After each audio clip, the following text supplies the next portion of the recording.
Thank you, Roli, for agreeing to be on this podcast. It's really a pleasure to have you here. It's a pleasure to be here, Simit. Thank you so much for having me. So, today, climate change has become a really important topic, not just in India, but across the world. We are already seeing the impacts of climate change in many different ways, whether it is in the space of agriculture or whether it is, about rising temperatures or, changing rainfall patterns. Non-profits play a very crucial role in a lot of things. And in today's time, when climate change is becoming such a big issue, I want to delve deeper into what is the role that nonprofits can play when it comes to addressing this issue. You have been covering climate change related issues for quite some time now. So maybe we could start a little like talking about a little bit about your work in as a journalist in the context of climate change. Thank you, Simit.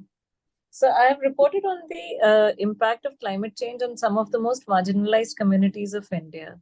I've also looked at the entire climate change spectrum from the angle of emissions as well, because as a just transition journalist, I've looked at communities that are dependent on fossil fuels like coal in India, who depend on the fossil fuel for a living and fear a phase out of coal because they will lose their only livelihood option. So while there is like the biggest villain in the entire climate change dialogue is around fossil fuels and their phase out, but there are communities that are dependent on that. So that's why it has been a big part of my reporting. But at the same time, I've looked at that if these emissions are not tackled right now, if they're not brought down right now, what happens to communities in the other parts of the country, which are tackling unseasonal rains, which has impacted their crops, they've lost their yields, and has made agriculture an extremely risky business, which has pushed up migration numbers as well. So that's been my spectrum of reporting around the subject broadly. And you mentioned about NGOs and how they are themselves kind of, in the midst of all these multiple things that are happening around them. So there could be nonprofits working in education. There could be nonprofits working in women empowerment or whatever. But yet there is now the climate change overlap that I see as a journalist in all these subjects. There's not one subject or one department, if we look at it through the lens of government departments or whatever, there's not one that is not impacted by the other. So these all need to work together is what I see when I go out reporting. So while climate change is happening and at a global scale there is the discussion which is happening about while we Right. understand the larger impact from a numbers point of view, but what is that human impact? Could you talk a little bit about that as well? Absolutely. I'm so glad you asked me that question because we tend to lose the human voice in the bigger discussion, and which has been the endeavor of the kind of stories that I and many other climate journalists are doing in the country right now, which is bringing to fore the impact on people. Farmers are increasingly growing cash crops to tide over yield concerns, right? Because there's unseasonal rain and all that. So they grow more cash crops so that they can recover the losses if they've made any in the previous cycle or whatever. So the land that they keep for fodder cultivation has been shrinking. So which has led to a rise in fodder prices because now people who were earlier just, reaping this fodder harvest from their backyard are forced to buy fodder from the market. And the demand has led to the rise in prices. What is the impact that I found when I went to that village? It was in Maharashtra in Satara district that women were mortgaging their gold to buy fodder. Now, this is the gold in an Indian woman's hand is her insurance. It is her saving. It is her cushion against any financial crisis. That gives her agency in the house as well. So they were mortgaging their gold to buy fodder because they felt that keeping their livestock alive was more important than keeping this gold in their house. The gold wasn't yielding anything, but the livestock was yielding milk. They always had curd and buttermilk in their house. Their children were healthy. So that's one impact. Like these are the connections that kind of, come out when you start discussing the impact of failing crops or the impact of, your crop cultivation pattern changing, etc. These things come out. So I mean, coming to what we were just talking about in terms of like non-profits and social impact organizations, they have a huge role to play when it comes to like addressing social issues. So we saw that during the COVID time as well. The organizations in the social sector who kind of stepped forward and were able to ensure that people have access to the vaccines, or people had access to healthcare facilities, and that was a huge role that they played during the pandemic. In the case of climate change, like how do you see that happening? Because today obviously people are going to feel the impact of climate change in different, whether it is in the space of agriculture. So how can that shift happen? How can organizations position themselves today, given that there is interest from the government, from international donors, as well as like CSR donors? There is huge interest in supporting climate initiatives. How do you think organizations can leverage this and position themselves as and incorporate climate change as one of the things that they are working on? Right. So the connection is actually organic. The organizations that are working on the ground with rural communities or with marginalized communities and all that needn't look far or needn't go out of the way to make that connection for whatever purposes that you just mentioned. The connection is important to establish for solutions on the ground. Now, whether or not they get funding for it, I do not know. But I do know for a fact that solutions on the ground are much needed to navigate the climate crisis right now. And those solutions can be had when organizations, which, like I said initially, whether they're working on education or whether they're working with agriculture, with farmers or whatever, irrespective of the field of work, the connection with climate change is more or less organic. I'll give you an example for it. Yeah. Now, there is the burning coal field of Jharia in Jharkhand, right? Every person living in the Jharia coal field or its nearby or in its vicinity depends on coal for a living, right? Now, if there is a non-profit, hypothetically, if there's a non-profit working in the field of education, it would be absolutely, it would defeat the purpose if that organization is not talking about green skill training, green jobs, all of that in that region. Now, if I'm a non-profit working in that region, it would just defeat the purpose if I just look at educating these children over there, if I'm a education non-profit, and not look at the bigger picture that, okay, I need to speak to the government or the local district administration that let's get some green job skill training over here. Or I speak to the skill training centers over there. Or if I'm speaking to my funders or whatever and ask them about if they plan to put up a skilling institute or something. So let's train these kids for these jobs for a sunrise sector that is only set to grow from here on. So that's one. Now, the climate angle in these projects, for example, all in agricultural projects, it could be millet project, it could be natural farming project, and wherever there are various initiatives that are taking place, and they're doing extremely well. There's a lot of good work that's happening, and there is a good response as well from local communities to these projects. But the selling point is not climate. The selling point is health, that it's good for your health, it's good for the soil health or whatever. But if organizations make the climate connection, if organizations start this conversation on the ground because they have such solid networks with grassroots workers, with the villagers and all of that, if organizations make that absolutely clear that this is the impact of climate change that they are already experiencing, it's just contextualizing their experience, corroborating it with what's happening globally, that this is the whole climate crisis. What you are experiencing is part of a global crisis. This is what the future looks like over the next 10 years or whatever. This is going to be the impact on farm yield. So once you quantify losses, once you quantify the impact on how it's impacting a livelihood or a life or an income, the uptake of these projects will improve. People who are a little cynical that, okay, will my farm yield not be as much if I take up this, if I sign up to do, say, natural farming, if I don't use fertilizers, if I don't use pesticides, it will be healthy for the soil. But if that farmer also starts realizing it's also healthy for his or her income, and that's where the uptake of these projects improves. So it makes imminent sense, like if we are all working towards a solution, right? Like everything needs to arrive at a solution, that we are facing a crisis. That's a crisis. Now, how do we arrive at a solution?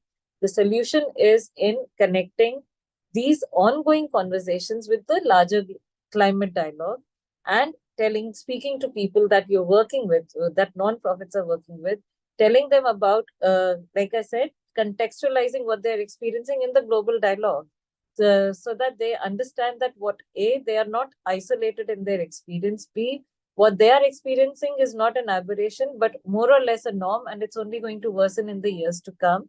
And what they can do to cushion themselves from this blow. So these are the kind of connections that I see that emerge organically. We just have to, and as a journalist, when I go on the field, when we start talking to them, when we talk to farmers, not one will use the word climate change because they may not know the terminology of climate change, but they are all experiencing it. They'll say, yeah, it's been like 10 years since it rained well, or it's been, every year we have unseasonal rains. At least one harvest cycle is ruined. So they know they are experiencing the impact. They don't have the terminology for it. So it makes sense for organizations to start working on this vocabulary. If they start using it themselves, they have such great connections on the ground, the people start using it, and I'm sure the solutions will then come. Do you see an opportunity for organizations to, in fact, actually develop projects related to this, just working, with farmers to developing the vocabulary, right, as you rightly mentioned? Yeah. And it's something that I have seen as well, that farmers, yes, they are already experiencing the impact, and they may be saying it in their own words, but they may not necessarily be connecting it to the larger issue of climate change. Farmers have the most poetic way of explaining climate change. Like I met one in Bundelkhand when you were talking, Simit, I just remembered. And he said the most beautiful thing, कि इधर जब मैं छोटा था तो बारिश का बादल मुझे पता था किस कोने से आएगा, पर वो बादल 10 साल से दिखा ही नहीं. So they have the most poetic way of explaining the changes. And it just requires, I think, for organizations that are working with them to, make them understand, or possibly for the farmers to make organizations understand that they know a lot, and how these observations are important in building projects or in tweaking projects that are already being implemented, or projects that are being planned, or for which scoping work is going on. Why is it important to include these voices and observations in those projects? Yeah, and that was a really beautiful story what you shared. The farmer from Bundelkhand, and yes, even when I was doing my film about farmers in Sindhudurg, Maharashtra, how the next generation does not want to continue farming anymore. Farming is no longer Yeah, a profitable exactly. occupation to do. Yeah. Yeah, Simit, I'll just which is exactly the reason, as in, I'm sorry to plug the migration story over here, but that's exactly the reason. It was these gaps that my fellow journalist Anuradha and I saw while reporting on the rising rural distress, the rising impact of climate change, and all of that. And it was for these reasons that we launched the migration story, because, like you said, the younger generation is not interested in farming, and it won't be interested in farming unless there are solutions on the ground in rural India, right? To cushion the impact of climate on agricultural yields. So agriculture is an expensive business. You're spending so much on farming now. So if the yields are not good enough, then why would you spend so much? And why would you want your child to be doing the same risky business as you spent your life doing? So which is why there's this exodus, right? Like people are leaving for cities. Yeah. So typically, when you get stories like from when organizations pitch stories to you, and when they are sharing stuff which may have like journalistic interest for you. So typically, what are those things, from a climate point of view? What are the things that really interest you as a journalist, and what are the kind of pitches that really stand out? To be honest, while there are a lot of organizations working on climate, very few are working at the intersection of climate and communities. The pitches that would come to us would not be about stories that are exploring these two together, the impact or whatever. It's for us to go on the field and find out if there is a connection or but to answer your question, when an organization is able to establish that connection, when for a story that we are working on, it becomes it adds heft to the story, because these organizations are working with the people that you're writing about, and they've worked with them for, say, a considerable period of time. So when we speak to organizations, when I speak to an organization, I'll always try to figure out that have they also observed it? Like, I found this when I was there 3 days, 5 days, or whatever.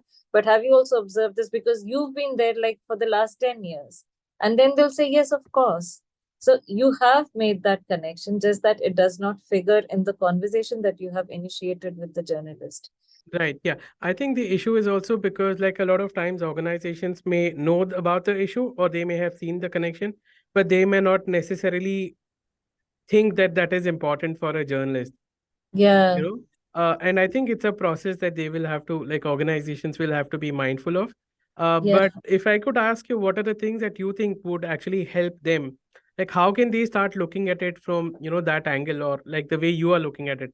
Like, what is it that they need to do? Because I think at this point, because they have never done it, they may not necessarily know how to do it, or how to kind of bring these connections.